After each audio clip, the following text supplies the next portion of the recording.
Kevin. What's that blue machine behind you? Oh, Jesus. That thing crawled out of the closet again. This is my old Miller. It's a Miller Syncrowave 200. This is my first TIG machine. I bought it, oh God, I bought it about 06 or 07, I guess it was.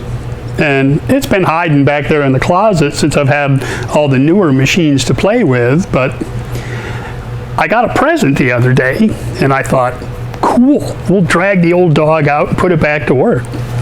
So I got an email the other day from the good folks over at Linemaster Switch Corporation over on the East Coast in Connecticut, and they said, hey, Kevin, we've got something you might want to look at, a foot pedal. To all you TIG users out there, I'm sure you can see, quite apparently, there's no wires. It's a wireless pedal, but it's not from Miller. This is an aftermarket company that's now making them to fit both Miller and Lincoln. Now, if you go out to their website, linemasterswitch.com, I think it is, and you look at all the approved Miller machines, you'll see that the old 200 Syncrowave, that's not on the list. The oldest one they've got is the old 250 Syncrowave, so there was some question as to whether it would actually work with this machine or not. But I'm here to say, it works great. It is awesome. All you get in the box is this. It's just two pieces. This is your foot pedal. You pull the base off of it, you take the 4 screws out, take the base plate off of it. There's space in there for 3 AA batteries. It's supposed to last for 2 lifetimes or something, depending on how often you push on the pedal. And a little transmitter unit. This is what goes on the front of the machine. So this is real easy. It just replaces where the normal foot pedal would go and just screw in forever, ever, ever. There we go. And there it sits. So most of you guys know that I really prefer the finger control rather than the foot pedal, especially when I'm standing up someplace. On that rare occasion, I'll break out a foot pedal if I'm going to be sitting here at the bench doing something really thin. Yep, that's what we got. This is 3-inch diameter copper pipe. It is 0.043, which comes out right about 18 gauge, so really, really thin. And rather than try to guess and rely on the finger control and the pulse, I thought, we just got this, I just got this nice new foot pedal. Let's break out the old Miller, let's put it to work, and we'll try the foot pedal working with this and see how good I am, or not. So let me get my helmet. I got a little piece set in the vise right here, and we'll fire it up and weld some copper. So let me see the setup here. Got a test piece, something I've just been playing with. I got it more or less clamped in this jig, held up so I can get to that area. Got my ground clamp up here, running a 1/8" E3 tungsten, just because I had that, with a gas lens on it, and running it at 112 amps on the TIG welder, which is straight argon. And this really, really high-tech, fancy copper welding wire that I found in my wiring basket over there. Just had to strip some Romex, coating off of it, and it works just fine. So let me put my helmet on, and we'll light it up right here and play with the pedal.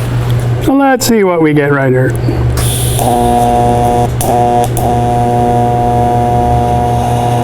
We're just barely touching that pedal. And a little more heat. Finally get a little puddle going there, and I can just add to it. And this is the great thing about the foot pedal, is you really watch that puddle, and you can back off and get back on it again real quick, real easy.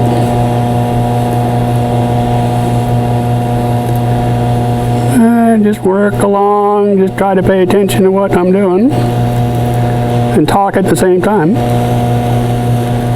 Little more right there. Little more right there. just back it off and just wait for the post flow to shut off. So that's it, just real easy. You saw it sputter there a little bit right at the very beginning. That was me trying to very gently get on the pedal. I don't know what amperage it was starting off at, but it was pretty darn low because even my helmet hasn't gone dark yet. I had to push it just a little more to finally get the helmet to click in. But I like it. It's a lot easier to use, I think, than the other pedal, simply because I know with the corded pedal on all these machines that I have here, it always winds up wrapped around my feet or under my stool, or it gets jerked off the bench or something. It's always a pain. So the cordless pedal, cool. It's a great idea. It's a great addition. So I'm sure you guys are asking, well, hey, that's great, but what does it cost? Well, it's about $400. So a little pricey, but you only got to buy one. So I'm going to go back to practicing here before I start putting this big monster together. You guys are going to do me a real special favor. You're going to pop out the Linemaster and you're going to leave comments out there saying, hey, what about us Alpha TIG users? What about us AHP users? Because I've been talking to them, trying to push them a little, hey, how about a pedal for us too? So all you guys pop out there, let them know what kind of machine you got and you're interested in getting one also. And we'll see if we can get them to make other units to fit other machines. That would be cool.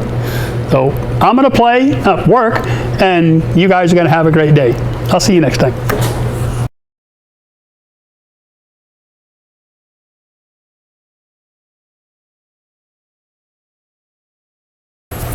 Testing 1, 2, 3.